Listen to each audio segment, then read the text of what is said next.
Hey friends, it's Laura and welcome to my channel. Today I am working on an 8.5 by 11 scrapbook layout, and this is using my March Wild Hare kits. I've got a ton of these cute little rosettes here, and if you want to know how I made these, I've got a whole video. My most recent video before this one was how I made these paper rosettes, and then also how I embellished a few of them. So go check that video out. It's pretty awesome. And I'm going to be using a ton of these rosettes in my layout today. For this layout, I am working on two different pictures. I've got a picture of me in a cute little jumpsuit I had bought to attend a wedding while we were in the Philippines. And then I've got another picture, and it's of my partner and I. And he was all dressed up because he was the best man in the wedding, and then I was wearing my cute new outfit. And I'm not sure which of the pictures I'm going to use for this layout quite yet, but I'm going to keep messing around with the pinwheels and the photographs and see what I like.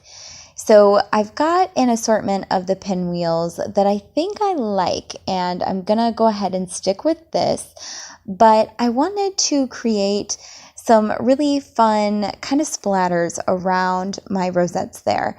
And at first I thought I could just use enamel dots, but none of the colors were really jiving, and I wanted to have some smaller little art elements around the rosette cluster as well. So what I'm going to do is actually do paint splatters, and in order to do this without getting my rosettes all covered in paint, I am going to take my rosettes off the page, and what I do is I outline them on my page so that way I don't lose my configuration that I had figured out, because it took me like 20 minutes to get them arranged in a way that I liked.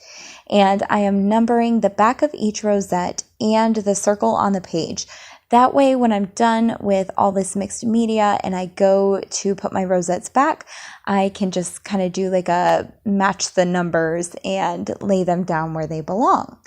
So I mixed a little bit of water in with my acrylic paints here, and I splatter. You can see with the yellow paint, I chose to do really big splatters, and I did that just by kind of flinging my paintbrush.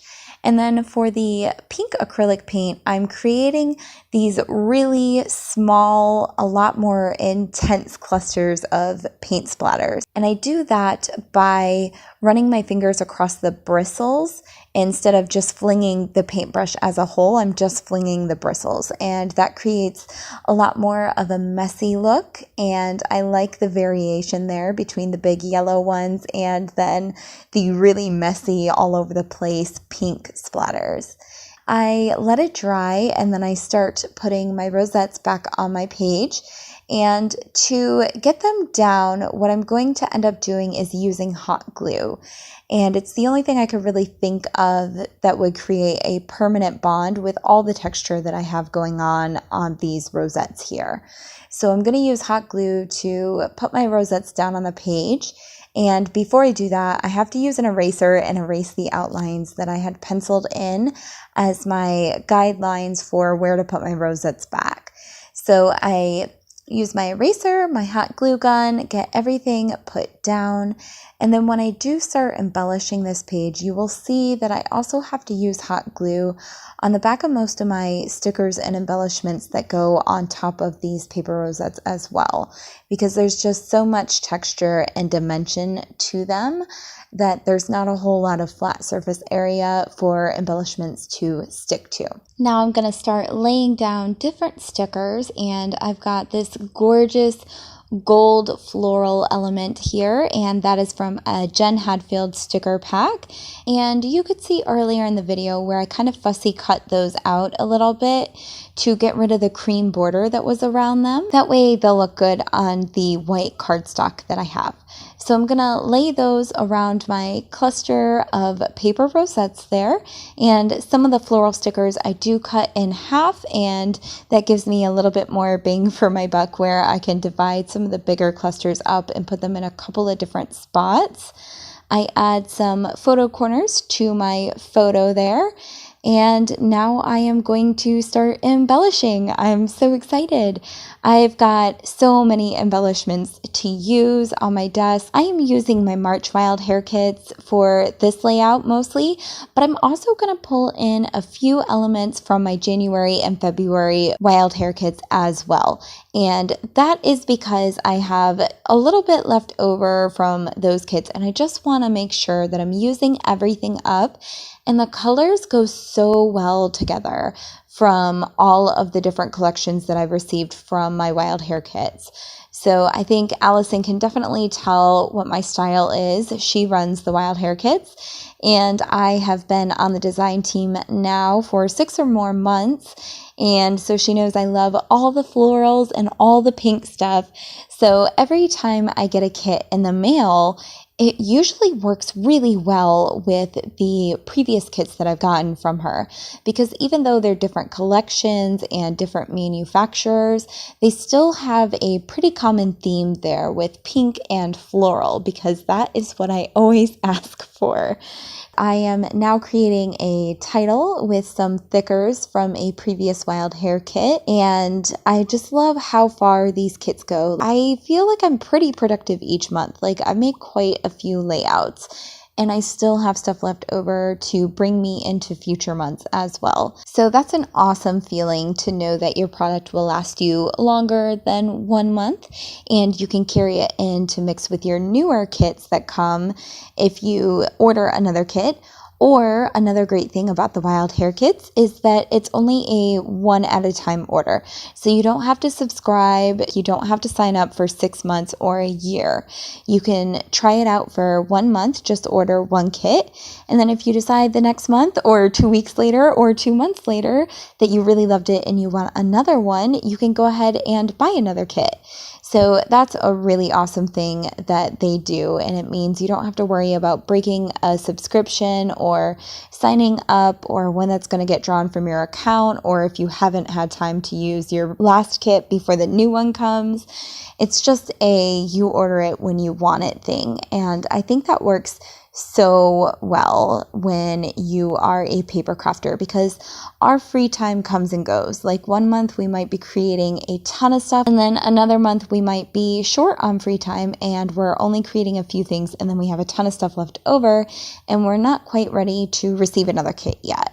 So I really love that about this. And back to the layout now, I add a couple of puffy stickers around to my page. I've got some cute little hearts that I add around my cluster of rosettes. I am now adding a few brads from my stash. I am also adding a couple of puffy stickers to the center of some of those rosettes there, and a couple of regular stickers as well.